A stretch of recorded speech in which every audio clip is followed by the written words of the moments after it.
Hi everyone, I am Delvi Joseph. ഞാനൊരു English ടീച്ചറാണ്.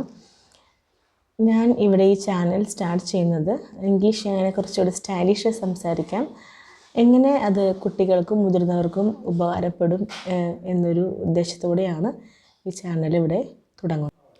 ഈ ചാനലിലൂടെ നമ്മൾ ഓരോ സൗണ്ടിനെയും സ്പെഷ്യലായിട്ട് പഠിക്കുകയാണ്. ഓരോ സൗണ്ട്സ്, അതിൻ്റെ ഉച്ചാരണ രീതി, ലിപ്പിൻ്റെ പൊസിഷൻ, ടങ്ങിൻ്റെ പൊസിഷൻ, എല്ലാതും ഈ ചാനലിലൂടെ നിങ്ങൾക്ക് കൂടുതലായിട്ട് അറിയാൻ കഴിയും. അതുവഴി വളരെ നന്നായി തന്നെ ഇംഗ്ലീഷ് സംസാരിക്കാനായിട്ട് നിങ്ങൾക്ക് സാധിക്കും.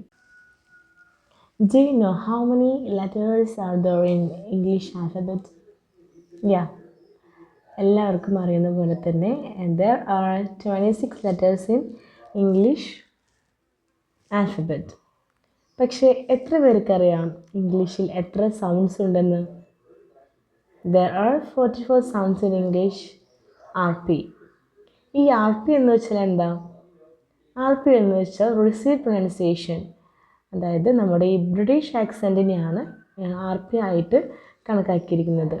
There are different varieties of English. പക്ഷേ ഏറ്റവും പ്രോമിനൻ്റ് ആയിട്ടുള്ള 2 വെറൈറ്റികളാണ് ബ്രിട്ടീഷ് ഇംഗ്ലീഷും അതുപോലെ തന്നെ അമേരിക്കൻ ഇംഗ്ലീഷും. ആസ് ഇന്ത്യൻസ് നമ്മൾ ബ്രിട്ടീഷ് ആക്സെൻറ്റ് മാത്രമേ ഫോളോ ചെയ്യുള്ളൂ, അല്ലെങ്കിൽ ബ്രിട്ടീഷ് പ്രൊനൗൺസിയേഷൻ മാത്രമേ ഫോളോ ചെയ്യുള്ളൂ, അല്ലെങ്കിൽ അമേരിക്കൻ മാത്രമേ ഫോളോ ചെയ്യുള്ളൂ എന്ന് നമുക്ക് നിർബന്ധം പിടിക്കാൻ സാധിക്കില്ല. കാരണം നമുക്ക് ഈ ബ്രിട്ടീഷ് ഇംഗ്ലീഷിൻ്റെയും അമേരിക്കൻ ഇംഗ്ലീഷിൻ്റെയും ഒരു ഇൻഫ്ലുവൻസ് നമ്മുടെ ഇംഗ്ലീഷ് സ്പീക്കിങ്ങിൽ ഉണ്ട്. ആസ് ഇന്ത്യൻസ് നമ്മളത് അഡ്മിറ്റ് ചെയ്യേണ്ട ഒരു കാര്യമാണ്. എല്ലാവർക്കും ഇംഗ്ലീഷ് നന്നായി സംസാരിക്കാൻ അറിയുമായിരിക്കും, പക്ഷേ അതൊന്ന് സ്റ്റൈലിഷായി സംസാരിക്കണം. മറ്റുള്ളവരുടെ മുമ്പിൽ നന്നായി ഒന്ന് പ്രസൻറ്റ് ചെയ്യണം. നമ്മൾ സംസാരിക്കുന്ന ഇംഗ്ലീഷിനെ നന്നായി ഒന്ന് പ്രസൻറ്റ് ചെയ്യണമെന്ന് ആരാഗ്രഹിക്കാത്തതല്ലേ? എൻ്റെ കേസാണെങ്കിലും ഞാൻ PG English language and literature ആയിരുന്നു. ആ സമയത്തൊക്കെ ഞാൻ ചിന്തിച്ചിരുന്നത് എങ്ങനെയെങ്കിലും നല്ല ഫ്ലുവൻ്റായി ഇംഗ്ലീഷ് സംസാരിക്കാൻ സാധിക്കണമെന്നാണ് ഞാൻ ചിന്തിച്ചിരുന്നത്. എൻ്റെ PG പഠിത്തം എല്ലാം കഴിഞ്ഞതിന് ശേഷം ഞാൻ നന്നായി സംസാരിക്കുമായിരുന്നു. പക്ഷേ what matters was that the stylish way of speaking English. ഞാൻ B.Ed കഴിഞ്ഞു, ജോലിക്ക് കയറി.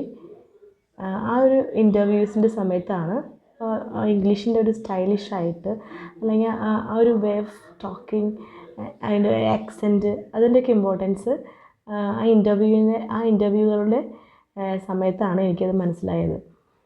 നമുക്ക് ഇംഗ്ലീഷ് എത്ര നന്നായിട്ട് അറിഞ്ഞാലും നമ്മളെക്കാൾ നന്നായിട്ട് ഇംഗ്ലീഷ് പ്രസൻറ്റ് ചെയ്യാനായിട്ട് നല്ല സ്റ്റൈലിഷായിട്ട് ഇംഗ്ലീഷ് സംസാരിക്കുന്നവരാണെങ്കിൽ അവർക്കായിരിക്കും പ്രിഫറൻസ് കൂടുതൽ, അല്ലേ? അപ്പോൾ എന്തിനാണ് നമ്മുടെ ഒരു ഓപ്പർച്യൂണിറ്റി കളയുന്നത്? അതിലും നല്ലതല്ലേ ഇംഗ്ലീഷ് നല്ല സ്റ്റൈലിഷായിട്ട് പഠിക്കാനായിട്ട് സാധിച്ചെങ്കിൽ? ഒന്ന് ആലോചിച്ച് നോക്കൂ. സോ നിങ്ങൾക്ക് വേണ്ടിയിട്ടുള്ള എല്ലാ വീഡിയോസും ഈ ചാനലിലൂടെ നിങ്ങൾക്ക് ലഭിക്കുന്നതായിരിക്കും.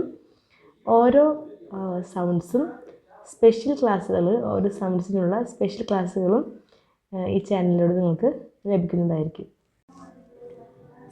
ഇംഗ്ലീഷ് നന്നായി സംസാരിക്കാനായിട്ട്, നല്ല സ്റ്റൈലിഷായി മറ്റുള്ളവരുടെ മുന്നിൽ സംസാരിക്കാനായിട്ട് ആഗ്രഹിക്കുന്ന കുട്ടികളും മുതിർന്നവരും ഉണ്ടെങ്കിൽ വേഗം പോലെ ചാനൽ സബ്സ്ക്രൈബ് ചെയ്തോളൂ.